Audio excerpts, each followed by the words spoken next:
الحمد للہ رب العالمین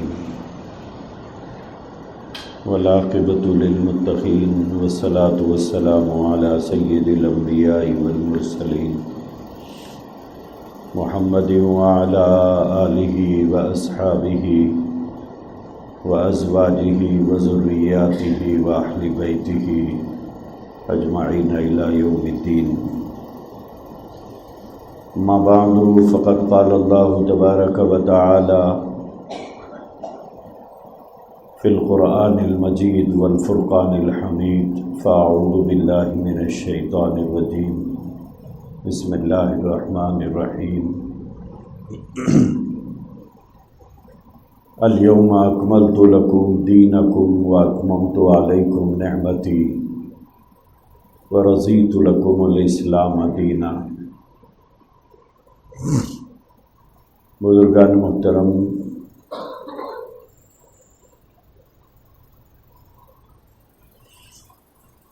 رسول اللہ صلی اللہ علیہ وآلہ وسلم اپنی حیات طیبہ کا پہلا اور آخری حج فرما رہے تھے۔ وہ پہلا حج بھی تھا آپ علیہ الصلاۃ والسلام کا، اور آخری حج بھی تھا۔ حضور علیہ الصلاۃ والسلام میدان عرفات میں تھے۔ اس وقت میں قرآن مجید کی یہ آیت کریمہ نازل ہوئی جو ابھی میں نے پڑھا ہے آپ کے سامنے۔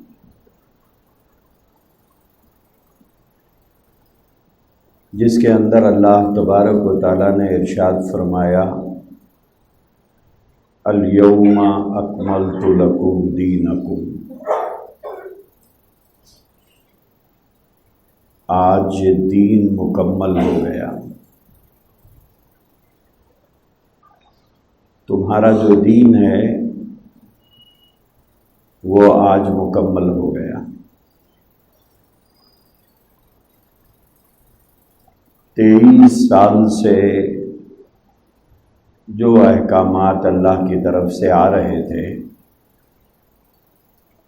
اللہ کے نبی علیہ الصلاۃ والسلام پر، اب وہ مکمل ہو چکا ہے۔ دوسری بات ہمیں یاد رکھنا چاہیے کہ دین اسلام کا آغاز حضرت آدم علیہ الصلاۃ والسلام سے ہوا، دین اسلام کی تکمیل رسول اللہ صلی اللہ علیہ وسلم پر ہوئی۔ دین کا آغاز حضور سے نہیں ہوا، دین کا آغاز حضرت آدم علیہ السلام سے ہوا، اور دین کی تکمیل ہوئی ہے حضور علیہ الصلاۃ والسلام پر۔ یہاں اللہ نے وہی فرمایا، الیوم اکملت لکم دینکم، کہ آج میں نے تمہارے دین کو مکمل کر دیا۔ واتممت علیکم نعمتی، اور میں نے اپنی نعمت کو تمام کر دیا۔ یہاں نعمت سے مراد دین اسلام ہے۔ وَرَضِيتُ لَكُمُ الْإِسْلَامَ دِينًا، اور میں نے تمہارے لیے دین اسلام کو پسند کیا۔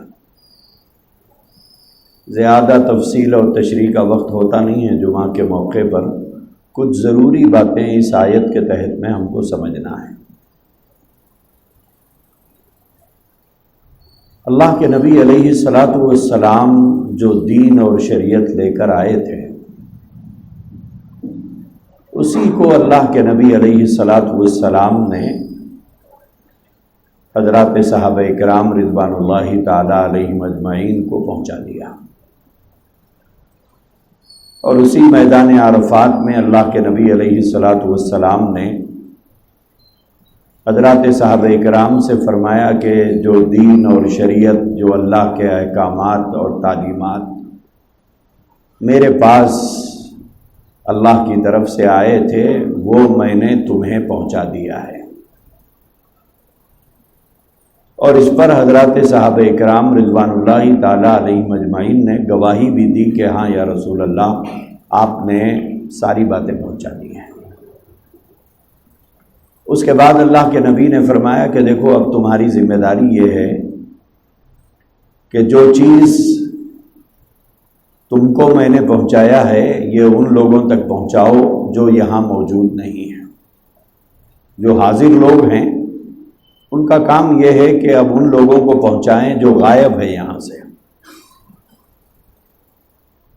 تو اس طرح اللہ کے نبی علیہ الصلاۃ والسلام کا لایا ہوا دین اور آپ کی شریعت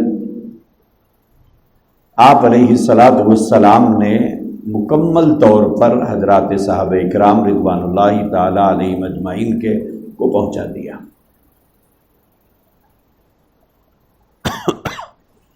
اور پھر وہی دین صحابہ نے اپنے بعد والوں کو پہنچایا۔ یہ ایک سلسلہ آج تک بھی چلتا ہے، انشاءاللہ قیامت تک بھی چلتا رہے گا۔ حضرات مفسرین اکرام نے لکھا ہے کہ اس آیت کے نازل ہونے کے بعد احکامات سے متعلق کوئی حکم پھر اللہ کے نبی کی حیات تک نازل نہیں ہوا۔ پھر کوئی حکم نہیں آیا کہ یہ کرنا ہے، یہ نہیں کرنا ہے، یہ جائز ہے، یہ ناجائز ہے، اس طرح کا کوئی حکم نہیں آیا۔ اس آیت سے پہلے ہی سارے احکامات نازل کر دیے گئے، اس کے بعد اعلان ہو گیا، دین مکمل ہو گیا۔ اس کے بعد حضرات صحابہ اکرام رضوان اللہ تعالی علیہم اجمعین 100 سال تک باحیات رہے، جنہوں نے اللہ کے نبی علیہ الصلاۃ والسلام کو دیکھا بھی ہے، نزول قرآن یعنی قرآن کے نازل ہونے کا زمانہ بھی دیکھا ہے، حضور علیہ الصلاۃ والسلام کی صحبت بھی پائی ہے، آپ علیہ الصلاۃ والسلام سے تربیت بھی پائی ہے، آپ کے ساتھ خوشیوں کے موقع پر بھی شامل رہے اور غموں کے موقع پر بھی شامل رہے۔ انہوں نے خوشحالی کا دور بھی دیکھا اور پریشانی کا دور بھی دیکھا۔ ان تمام ادوار میں اللہ کے نبی علیہ الصلاۃ والسلام کا طریقہ کیا تھا اور ان حالات میں اللہ کے نبی علیہ الصلاۃ والسلام کی تعلیمات کیا تھی، یہ سب دیکھنے والے حضرات صحابہ کرام ہیں۔ اور حضور علیہ الصلاۃ والسلام کے بعد لگ بھگ 100 سال تک حضرات صحابہ زندہ رہے۔ انہوں نے جو کچھ اللہ کے نبی سے سیکھا وہی اس دور کے لوگوں کو انہوں نے سکھایا جو اللہ کے نبی علیہ الصلاۃ والسلام کے بعد پیدا ہوئے یا اللہ کے نبی علیہ الصلاۃ والسلام کے بعد ایمان لے آئے۔ اسی لیے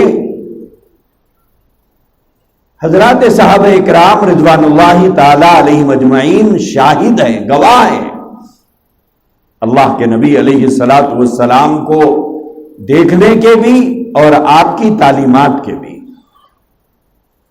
اور اللہ کے نبی علیہ الصلاۃ والسلام سے براہ راست انہوں نے دین سیکھا ہے، اور اللہ کے نبی علیہ الصلاۃ والسلام کا 23 سالہ دور حیات حضرات صحابہ کے سامنے موجود ہے۔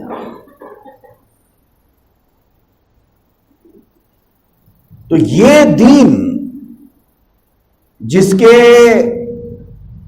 تکمیل کا اعلان اللہ تبارک و تعالی نے میدان عرفات میں فرمایا، وہ مکمل دین کتابوں میں موجود ہے۔ قرآن بھی ہمارے پاس ہے، اللہ کے نبی علیہ الصلاۃ والسلام کے احادیث بھی موجود ہیں۔ اب جو چیز قرآن مجید میں موجود ہے وہ دین ہے، جس کا تذکرہ احادیث رسول اللہ صلی اللہ علیہ وسلم میں موجود ہے وہ دین ہے، اور جو کام اللہ کے نبی علیہ الصلاۃ والسلام کی حیات طیبہ کے بعد حضرات صحابہ کرام رضوان اللہ تعالی علیہم اجمعین مجموعی طور پر کرتے رہے، سارے صحابہ جو کام کرتے رہے، وہ دین ہے۔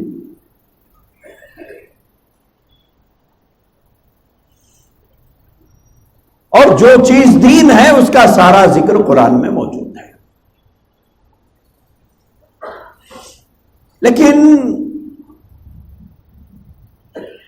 ہمارے سماج میں، ہمارے معاشرے میں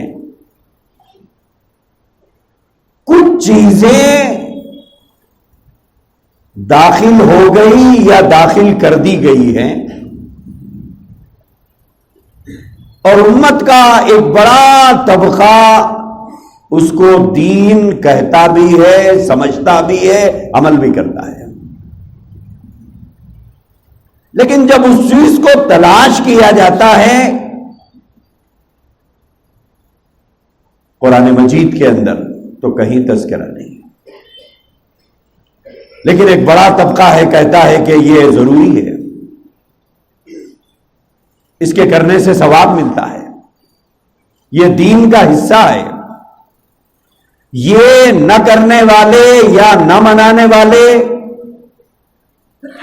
وہ بے دین لوگ ہیں، یا اللہ کے نبی علیہ الصلوۃ والسلام سے محبت نہ کرنے والے لوگ ہیں، وغیرہ وغیرہ جو بھی باتیں ہوتی ہیں۔ لیکن جن باتوں کو ایک طبقہ ضروری قرار دے رہا ہے، جب ہم اسے تلاش کرتے ہیں قرآن مجید میں تو کہیں ذکر نہیں۔ چلیے ٹھیک ہے، دلیل صرف قرآن ہی نہیں ہے، دین اسلام میں حدیث بھی ہے۔ اللہ کے نبی علیہ الصلوۃ والسلام کی احادیث مبارکہ کے اندر تلاش کریں تو اللہ کے نبی علیہ الصلوۃ والسلام کی احادیث میں بھی کہیں پر اس کا ذکر نہیں ہے، لیکن امت کا ایک بڑا طبقہ کہتا ہے کہ ضروری ہے، لیکن حدیثوں میں موجود نہیں ہے۔ چلیے قرآن اور حدیث میں موجود نہیں ہے تو پھر ہم ان لوگوں کو دیکھیں جو سب سے زیادہ قرآن و حدیث کے مطابق دنیا میں زندگی گزارے ہیں۔ ان جیسے لوگ نہ آپ صلی اللہ علیہ وسلم سے پہلے کسی نبی کو میسر ہوئے تھے، نہ آپ صلی اللہ علیہ وسلم کے بعد قیامت تک ویسے لوگ پیدا ہوں گے۔ وہ ہیں حضرات صحابہ اکرام۔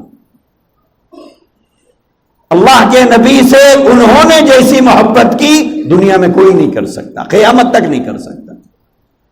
اللہ کے نبی علیہ الصلوۃ والسلام کی اتباع اور پیروی جیسے انہوں نے کی، ویسی اتباع پیروی نہ آج تک کوئی کیا ہے نہ کر سکتا ہے،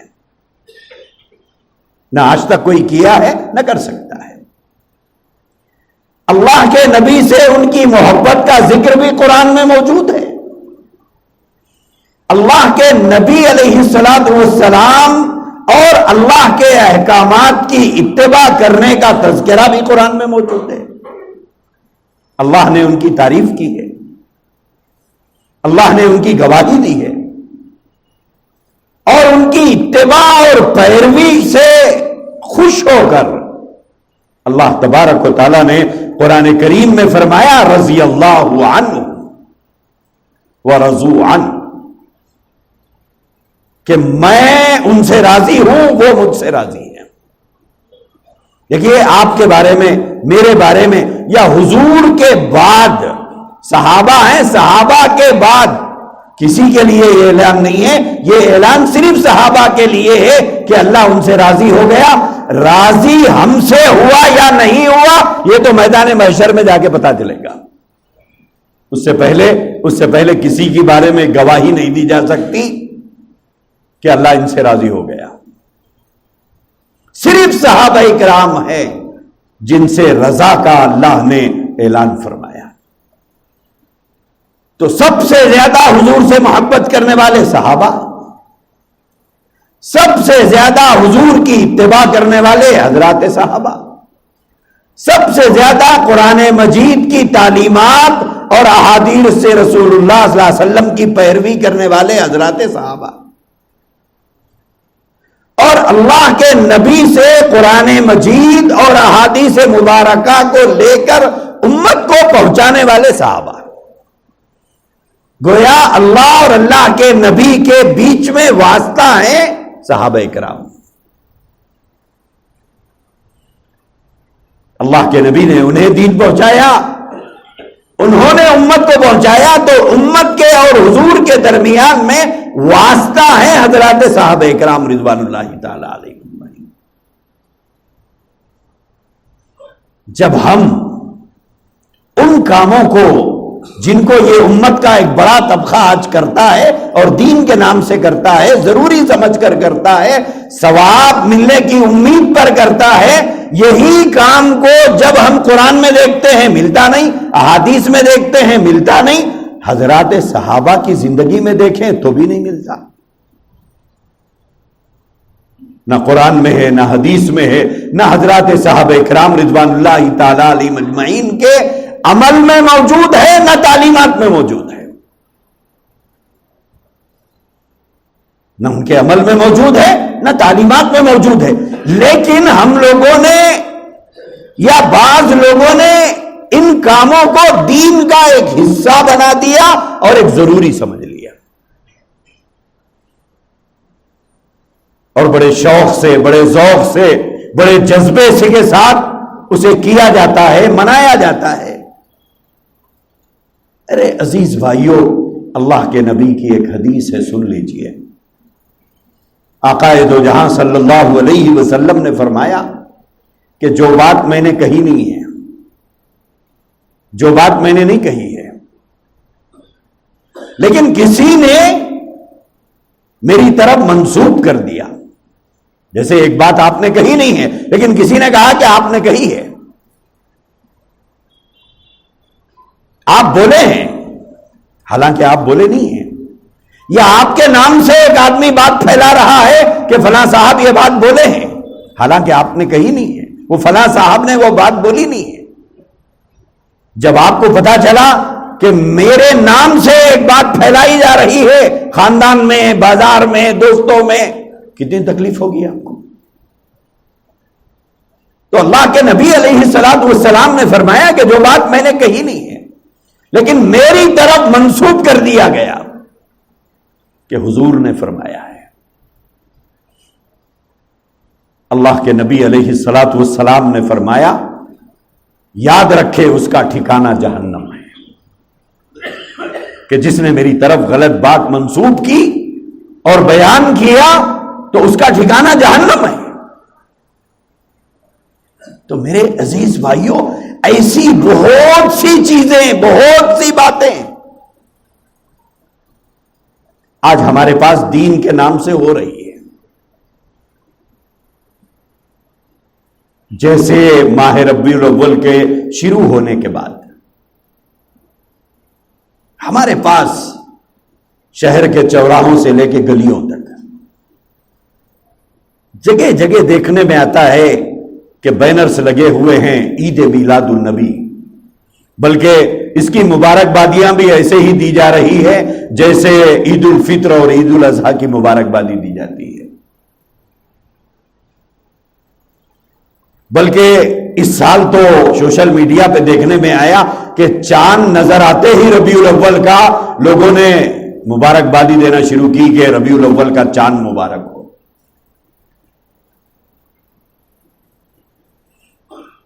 اور اس کے بعد یکم ربیع الاول سے لے کے 12 ربیع الاول تک گلیوں کو سجایا جاتا ہے، بازاروں کو چمکایا جاتا ہے، وغیرہ وغیرہ. اور پھر 12 ربیع الاول کے دن کے متعلق، اس تاریخ کے متعلق لوگوں میں یہ بھرم پھیلایا گیا کہ یہ عید ہے، یہ عید. اور جو نہیں مناتا، بولے وہ جو نہیں مناتا وہ مسلمان نہیں، جو نہیں مناتا وہ کافر ہے، وغیرہ وغیرہ. لیکن جب ہم اس چیز کو تلاش کرتے ہیں اللہ کے نبی کی احادیث میں کہ کیا واقعی وہ تاریخ عید کی ہے، کیا واقعی 12 ربیع الاول کی تاریخ عید کی تاریخ ہے؟ کسی حدیث میں نہیں ملتا، کسی حدیث میں اس کا ذکر موجود نہیں، کسی حدیث میں نہیں۔ صرف 2 عیدوں کا ذکر ملتا ہے، ایک عید الفطر، ایک عید الاضحیٰ۔ نہ صرف ذکر ملتا ہے بلکہ اس کے احکامات ملتے ہیں، کیا کیا کرنا چاہیے، کیا نہیں کرنا چاہیے، وہ ساری چیزوں کا ذکر حدیث میں موجود ہے۔ اور اللہ کے نبی علیہ الصلوۃ والسلام کے دنیا سے رحلت فرمانے کے بعد جب صحابہ کی زندگی دیکھیں تو 100 سال کی زندگی حضرات صحابہ کی، اس میں بھی یہی 2 عیدوں کا تذکرہ ملتا ہے، کسی تیسری عید کا ذکر نہیں، ایک عید الفطر کا، ایک عید الاضحیٰ کا۔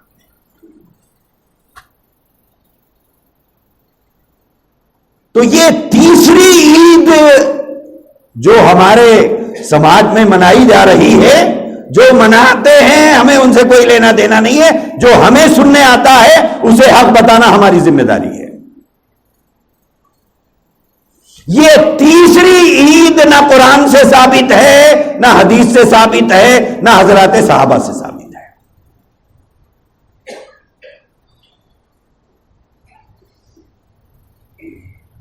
پھر کیوں منایا جاتا ہے؟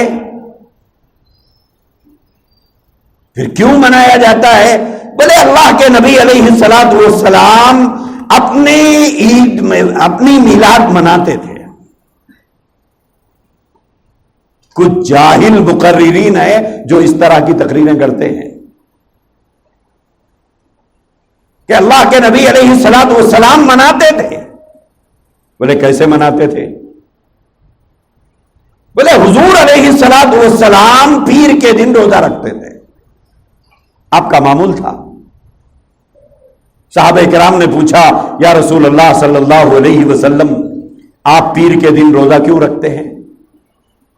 تو حضور نے فرمایا کہ یہ میری پیدائش کا دن ہے۔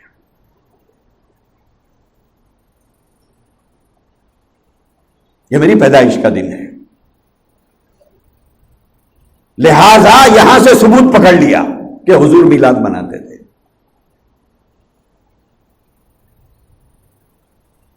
سوال یہ ہے کہ اللہ کے نبی روزہ رکھتے تھے تو وہ عید کا دن ہو گیا، آپ عید الفطر کو روزہ رکھتے ہیں۔ جب 30 روزے مکمل کریں گے اس کے بعد جب عید کا دن آتا ہے تو عید کا دن کھانے پینے کا دن ہوتا ہے یا روزے کا دن ہوتا ہے؟ 10 ذی الحجہ کو عید الاضحیٰ کا دن ہے، تو آپ اس دن کھاتے پیتے ہیں یا روزہ رکھتے ہیں؟ عید الفطر کا دن بھی کھانے پینے کا دن ہے، اس دن روزہ رکھنے کی اجازت نہیں ہے۔ عید الاضحیٰ کا دن بھی کھانے پینے کا دن ہے، اس دن بھی روزہ رکھنے کی اجازت نہیں ہے، شرعاً جائز نہیں ہے۔ اگر عید کا دن ہوتا جیسے یہاں سے ثابت کیا جا رہا ہے کہ حضور میلاد مناتے تھے، بولے کیسے؟ بولے روزہ رکھتے تھے حضور، آپ بھی رکھیے۔ حضور عید کا دن حضور میلاد مناتے تھے، کیا کر کے مناتے تھے؟ روزہ رکھ کے مناتے تھے، آپ بھی روزہ رکھیے۔ روزہ اور عید دونوں اپوزٹ چیزیں ہیں، یہ دونوں اپوزٹ چیزیں ہیں۔ عید کا دن کھانے پینے خوشی کا دن ہے اور روزے میں کچھ نہیں کھانا ہے، یہ دونوں میں کیا جوڑ ہے؟ کوئی جوڑ نہیں۔ ایک بات۔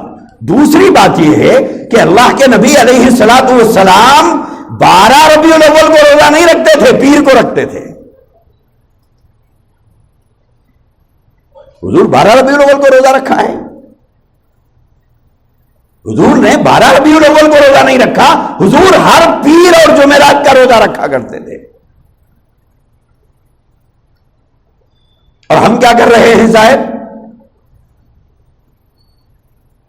ایک تو اسے عید کا دن کہہ رہے ہیں، اور اس کے لیے ثبوت پیش کر رہے ہیں. حضور میلاد منائے تھے، بولے ثبوت، بولے حضور پیر کو روزہ رکھتے تھے، آپ بھی رکھیے، ہر پیر کو رکھیے. اور یہ جتنے مناتے ہیں ان میں ایک اکثریت وہ ہے جو رمضان کے فرض روزے نہیں رکھتی، فرض نمازیں نہیں پڑھتی. حضور کی پیدائش کی تاریخ کو انٹرٹینمنٹ کا دن بنا لیا ہم لوگوں نے. سیلیبریٹ کرو.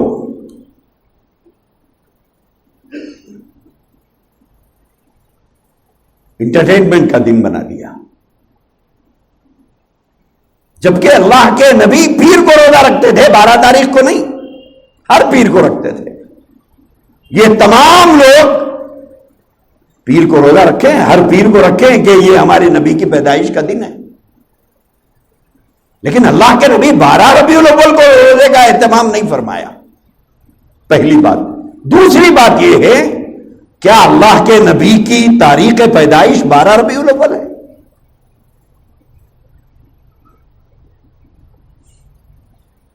تین روایتیں، تین باتیں ہیں.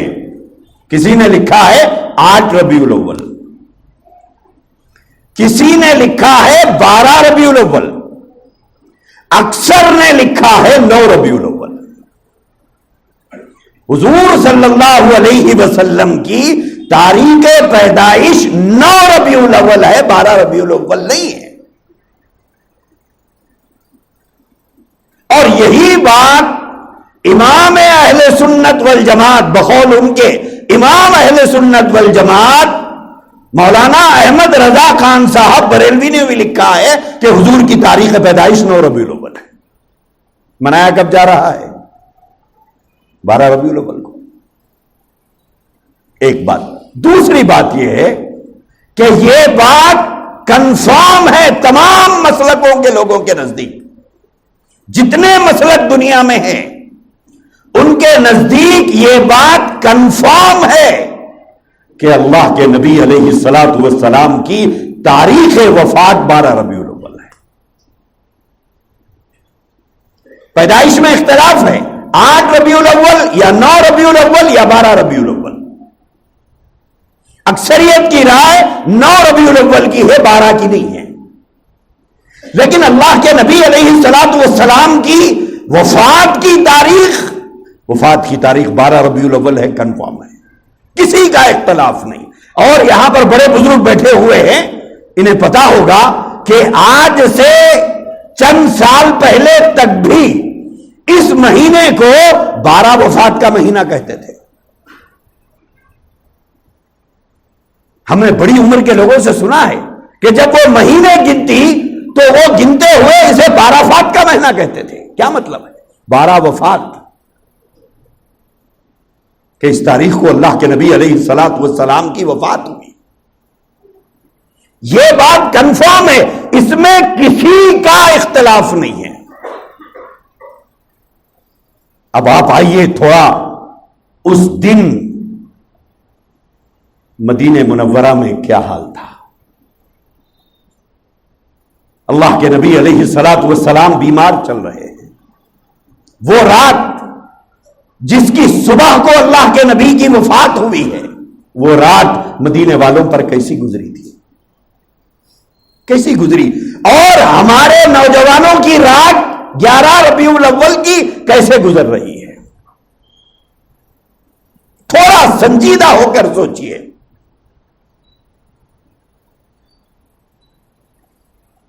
جس گھر میں ہمارا باپ شدید بیمار ہو،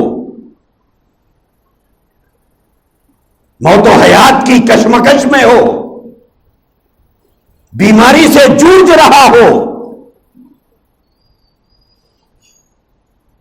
اس سے پہلے جس دن اس کی وفات ہوئی اس سے پہلے کی ایک رات کیا کرتے ہیں ہم لوگ؟ شادیوں میں جاتے ہیں، دعوتیں کرتے ہیں، خوشیوں میں شریک ہوتے ہیں. 11 ربیع الاول کی رات صحابہ پر کیسے گزری، ام المومنین حضرت عائشہ رضی اللہ عنہا پر کیسے گزری، امہات المومنین پہ کیسے گزری، جگر گوشہ رسول حضرت فاطمہ الزہرا رضی اللہ عنہا پر کیسے گزری۔ 11 ربیع الاول کی رات ہمارے بازاروں میں کیا دیکھنے میں آتا ہے، اور 11 ربیع الاول کی رات کو مدینے میں کیا دیکھا گیا۔ 12 ربیع الاول کا سورج طلوع ہوا، اللہ کے نبی علیہ الصلوۃ والسلام اسی تاریخ کو اس دنیا سے رخصت ہوئے۔ اسی لیے بڑے بزرگ اس کو 12 وفات کا مہینہ کہتے تھے، اور 12 ربیع الاول کی تاریخ کو ہمارے معاشرے میں، سماج میں، گلیوں میں، بازاروں میں، چوراہوں میں ہمارا نوجوان طبقہ جو دھم مچاتا ہے، 11 کی رات میں بھی اور 12 کے دن بھی اور 12 کی رات تک، وہ بیان کرنے کی ضرورت نہیں، سب کی نگاہیں وہ دیکھتی ہیں۔ لیکن یہی 12 ربیع الاول کو مدینہ طیبہ میں کیا ہوا تھا؟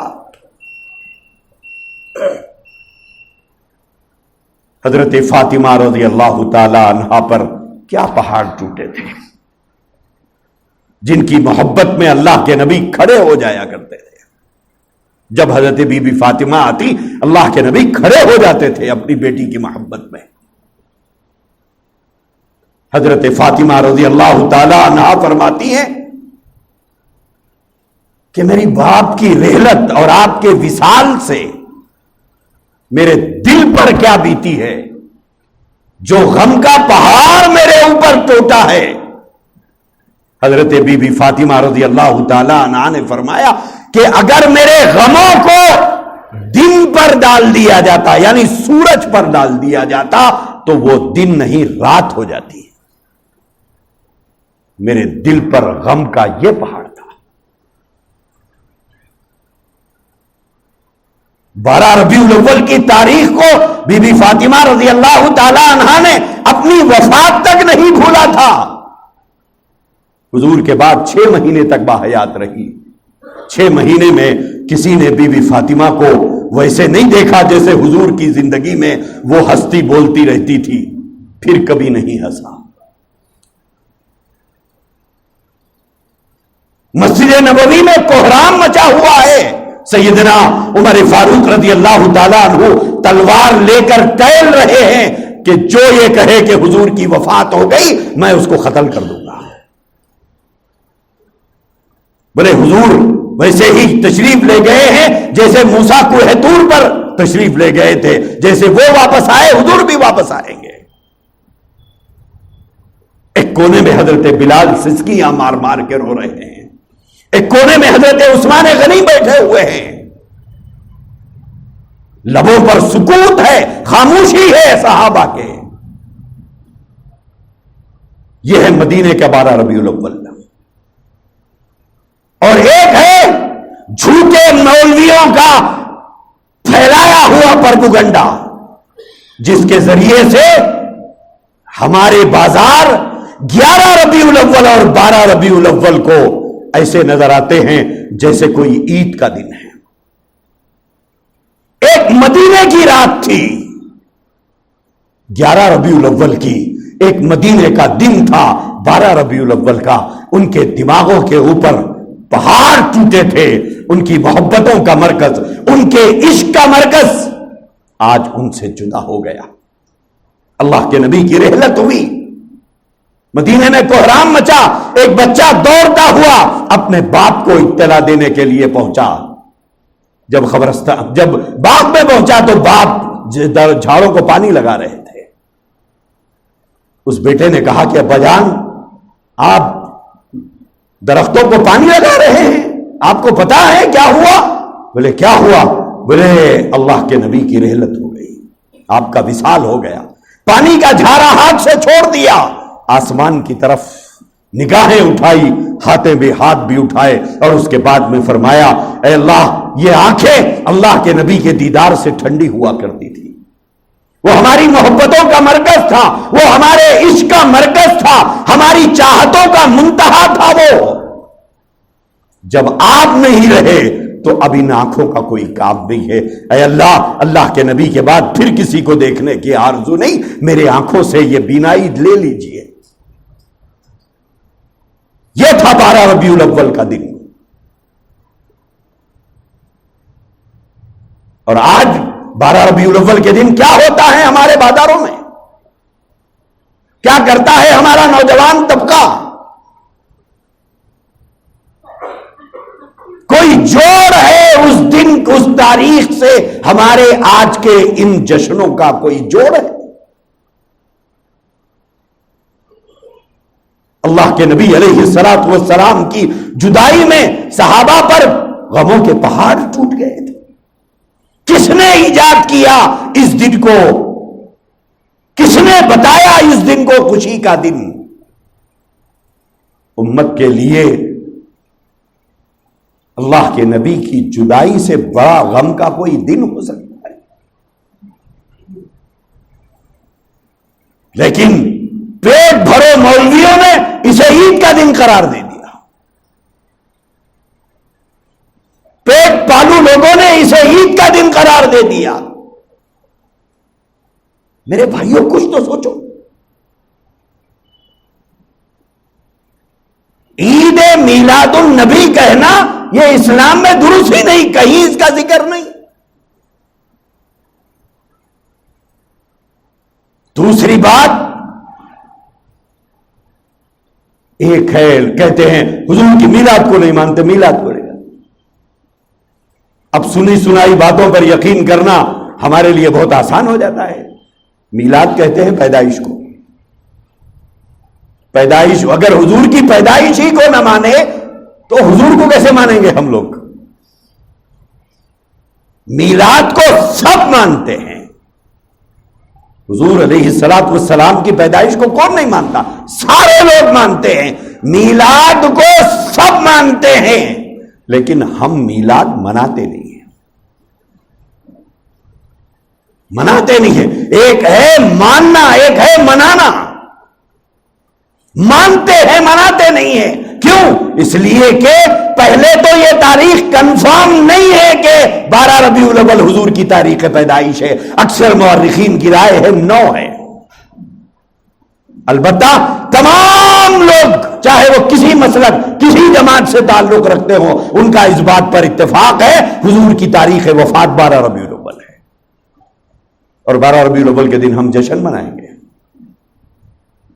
کھیر پوریاں کھائیں گے، بریانیاں کھائیں گے.